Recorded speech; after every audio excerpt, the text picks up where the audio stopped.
Bapak Ibu, berikut tutorial pengisian SKP untuk juknis terbaru, yaitu untuk periode 1 Juli sampai 31 Desember 2021 dan pengisian target 2022. Langkah pertama yaitu merubah jabatan fungsional yang ini menjadi jabatan fungsional kita. Misalnya untuk jabatan fungsional perawat madya. Udah, kita ketik perawat madya di sini. Berikutnya untuk nama, NIP, pangkat golongan ruang itu isi manual, yaitu nama kita, NIP dan pangkat kita. Untuk jabatan di sini ada tanda panah. Kita pilih sesuai dengan jabatan kita. Kita pilih salah satu, yaitu perawat madya. Kemudian untuk periode untuk pembuatan target 2022 nanti ini dirubah menjadi 3 Januari sampai 31 Desember 2022. Oke, untuk data kapus tidak usah dirubah. Langkah selanjutnya, pengisian uraian kegiatan itu ada pada kolom rencana kinerja. Rencana kinerja ini dari Juknis Permenpan jabatan kita masing-masing. Ada beberapa panduan yang bisa kita ambil, nanti akan saya kirimkan. Untuk beberapa jabatan fungsional di sini, jika jabatan Bapak Ibu tidak ada pada daftar ini, maka untuk uraian kegiatan atau rencana kinerjanya boleh diambil dari SKP lama. Oke. Misalnya kita kopikan yang pertama. Kita ambil dari kolom indikator kinerja individu atau IKI, kita copy, kita masukkan ke file SKP, kita copy, kita pastekan.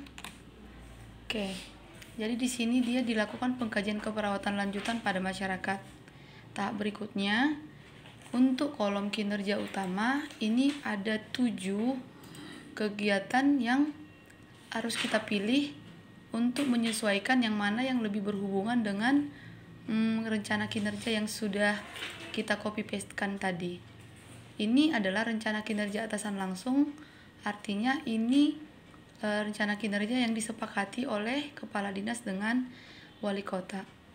Misalnya untuk pengkajian keperawatan, kita pilih yang pertama, meningkatnya upaya pelayanan kesehatan masyarakat melalui peningkatan layanan jaminan kesehatan semesta di Kota Medan. Ini sudah berhubungan, bisa kita pilih yang pertama ini untuk PK-nya atau perjanjian kinerja dengan Kadis dan Wali Kota ini. Untuk berikutnya, kolom aspek kuantitas kualitas waktu tidak usah. Yang mau dirubah adalah titik-titik ini adalah copy paste dari rencana kinerja. Ini di copy ke kuantitas yang ini. Jadi kalimatnya menjadi dilakukan pengkajian keperawatan lanjutan pada masyarakat. Itu untuk kuantitas. Untuk presentasi sama dia copy paste dari ini, yaitu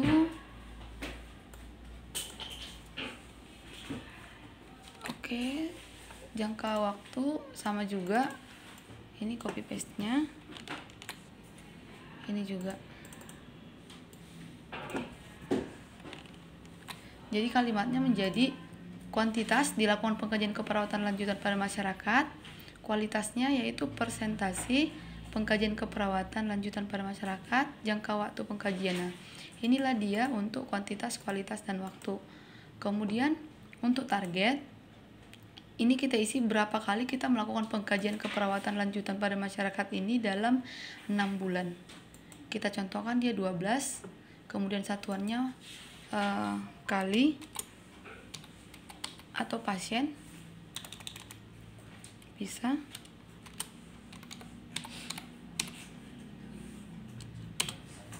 Oke, pasien ini 100%, ini 6 bulan.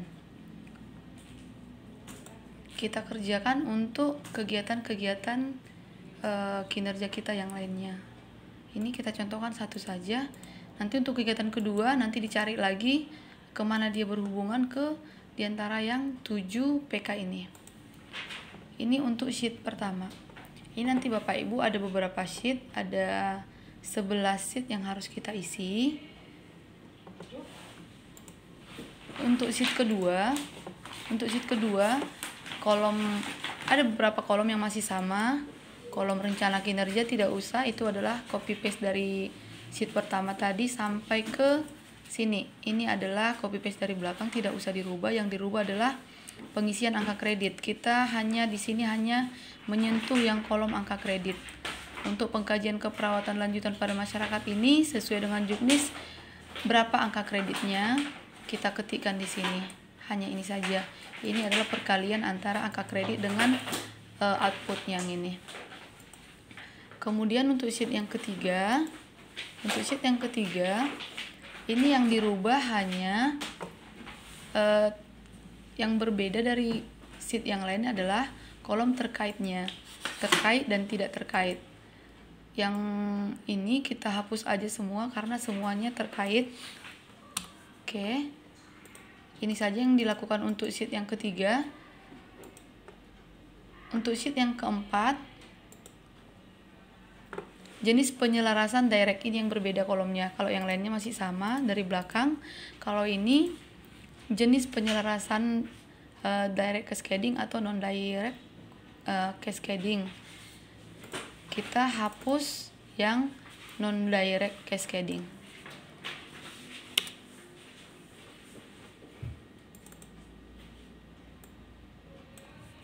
Oke. Nah, ini saja yang kita lakukan di sheet yang ini. Selebihnya sama. Ini nanti semuanya jenis penyelarasannya adalah direct cascading, semua uraian kegiatannya. Untuk sheet selanjutnya yaitu penetapan SKP. Untuk penetapan SKP tidak ada yang berbeda dengan sheet yang pertama, jadi di sini tidak usah dilakukan apa-apa. Kita masuk ke penilaian SKP jabatan fungsional. Penilaian SKP jabatan fungsional ini yang kita lakukan hanya mengisi realisasi. Jadi saran dinas untuk Juli sampai Desember target samakan dengan realisasi. Semua uraian tugas target sama dengan realisasi. Jadi jika targetnya di sini 12, maka realisasi juga kita ketik 12. Yang lainnya tidak berubah. Oke, ini semua rumus. Kita hanya mengubah yang di sini saja.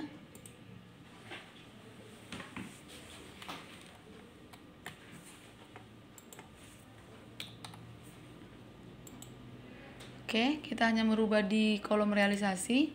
Yang lainnya tidak usah karena ini semua rumus. Kemudian sheet penilaian perilaku. Ini nanti kita isi setelah Kepala Puskesmas mengisi DP3 kita. Oke, dan ini nanti rumus. Kemudian SKP periode 1. SKP periode 1 yang kita isi adalah di dua kolom ini. Kolom SKP dan kolom DP3. Kita buka SKP kita lihat berapa nilai SKP kita di periode Januari sampai Juni. Kemudian untuk DP3-nya kita lihat juga berapa nilainya. Ini rumusnya nanti setelah kita mengisi yang dua kolom. Selanjutnya untuk SKP periode 2, ini tidak ada yang dilakukan di sini karena ini adalah rumus. Kalau untuk ide baru, ini ada ide baru, ini nolkan saja. Oke, yang lainnya tidak usah dirubah. Kemudian di sheet integrasi, ini juga rumus semua. Ini adalah rumus dari yang sheet sebelumnya. Yang terakhir adalah penilaian kinerja. Ini adalah kesimpulan dari semua SKP, semua sheet yang sudah kita kerjakan. Ini tidak ada yang dirubah kecuali Ini ada di sini Kadis yang menilai DP3 kita adalah sekretaris dinas. Bapak Mardohar ini yang kita rubah, yang lainnya sama. Untuk jabatannya sekretaris Dinas Kesehatan Kota Medan. Oke. Mungkin itu saja yang bisa saya sampaikan. Jika dengan tutorial ini masih ada yang kurang jelas, boleh ditanya kembali ke kami. Kita akan menjelaskan sampai Bapak Ibu bisa paham dan bisa mengerjakannya sendiri. Terima kasih.